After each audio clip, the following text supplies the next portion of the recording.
Can the same maize used to feed your livestock also power your car? India में आज ये सबसे बड़ा सवाल है. The government is pushing towards ethanol blended petrol, but इसके चलते एक नई डिबेट शुरू हो गई है, food versus fuel. Hello and welcome to Edukemy. I am Ishita और आज के वीडियो में हम समझेंगे how India's push towards ethanol blended petrol is creating a tug of war between its food and energy security. Agriculture is a source of 4 F's: food, feed, fiber, fuel. ये agriculture के 4 F's हैं. इसको मेज का example लेके समझते हैं. As food, मेज is used in the form of corn, जिसको हिंदी में हम भुट्टा भी बोलते हैं. एज फीड, लाइवस्टॉक फीड के लिए काम आता है. Fibre as paper and packaging में यूज होता है. फ्यूल फॉर एथेनॉल प्रोडक्शन, और इसी को आज हम डिटेल में देखने वाले हैं. आगे बढ़ने से पहले let's understand the basics of मेज क्रॉप. मेज, known as the Indian corn, it is a rain-fed kharif crop. It is grown in semi-arid conditions, जहाँ पर rainfall 25 to 75 सेंटीमीटर के बीच होता है. For soils, a well-drained and fertile loam are the optimal soils for the cultivation of maize. और मेज को India में हम इंटरकल्चरल प्रैक्टिसेस में देखते हैं. It is grown in intercropping form, जहां पर एक ही लैंड पे more than 2 crops are grown. Maize can be seen grown with pulses, vegetables and even oil seeds. Now in 2021-22 maize का प्रोडक्शन इंडिया में अबाउट 32 to 33 मिलियन टन्स था. उसमें से 28 million tons was just the domestic demand. इतना maize domestically consume हो रहा था. कैसे हो रहा था? 20 million tons was being used as livestock feed, 5 million ton as industrial starch, 2 million tons for human consumption and 1 million ton for seed and other uses. तो 28 million tons of maize was being used domestically. Out of the remaining, the rest was being exported by India. But now what is happening is India is using maize for ethanol production. तो अब export करने के लिए India के पास मेज बचा ही नहीं है. Maize is now being diverted for biofuels. अब India from an exporter of maize, now India is becoming an importer of maize. ऐसी सिचुएशन आ गई है that experts are suggesting that India should allow the import of genetically modified maize.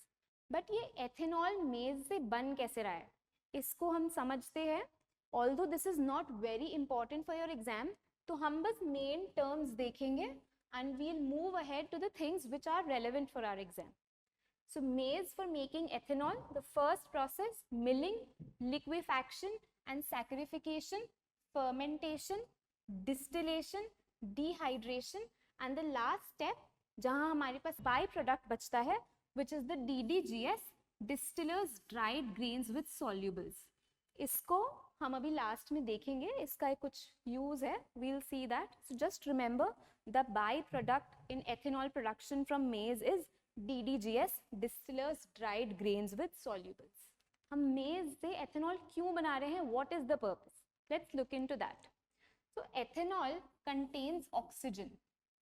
और जब ये ethanol petrol के साथ blend होता है, so it helps in the complete combustion of petrol. और इससे क्या हो रहा है? एमिशंस कम हो रहे हैं, फ्यूल का परफॉर्मेंस इंप्रूव हो रहा है. These are the 2 main benefits that we are getting when ethanol is blended with petrol. And the third most important thing is fossil fuels की कंजम्पशन कम हो रही है. जो भी आपने अपने गाड़ी में डलवाया, 100% पेट्रोल की जगह अब 80% पेट्रोल था, 20% एथेनॉल था. और बेनिफिट कितना अच्छा आ रहा है कि एमिशंस कम हो गए और फ्यूल की परफॉर्मेंस भी इंप्रूव हो गई. So this is the reason why we are going for ethanol blending. और इसके चलते India has even started E20. E20 का मतलब petrol blended with 20% ethanol. Initially we were doing E10, but currently India is at E20.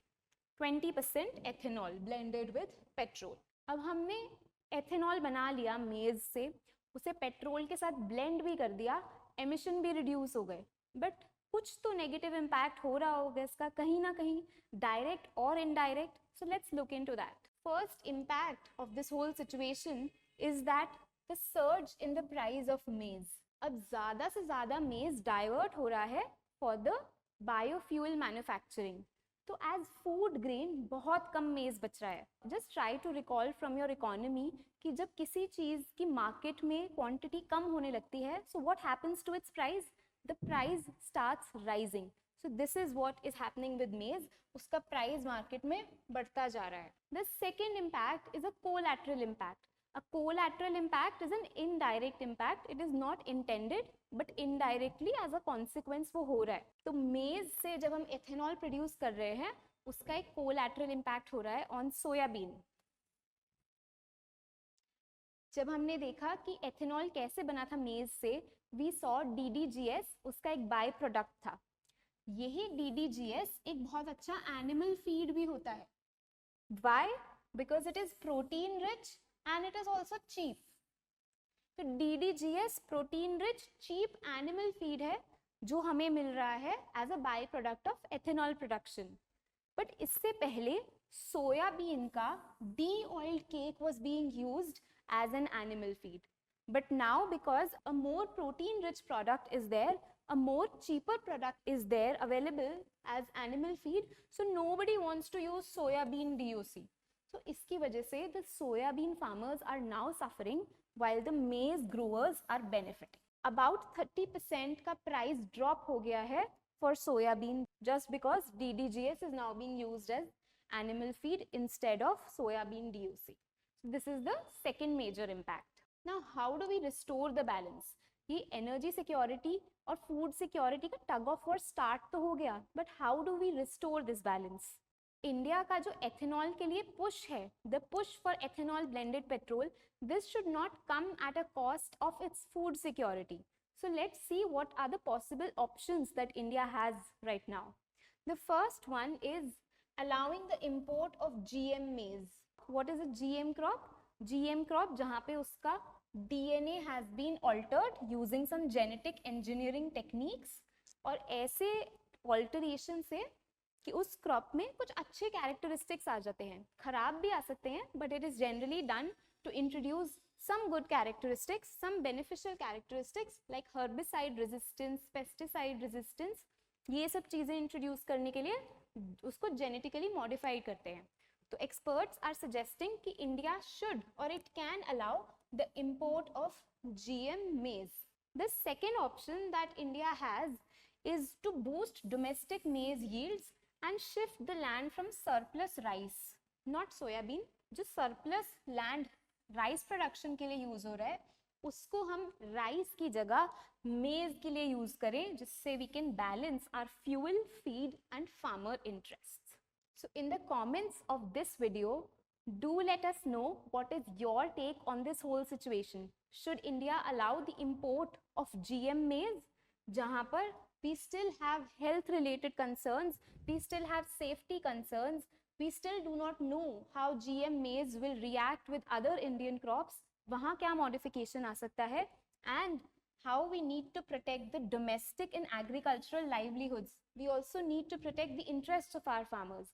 So should India go the GM maize way, or should it shift land from surplus rice production to maize production? Let us know in the comments below. If you found this video helpful, share it with your friends and keep following Edukemy for more such content.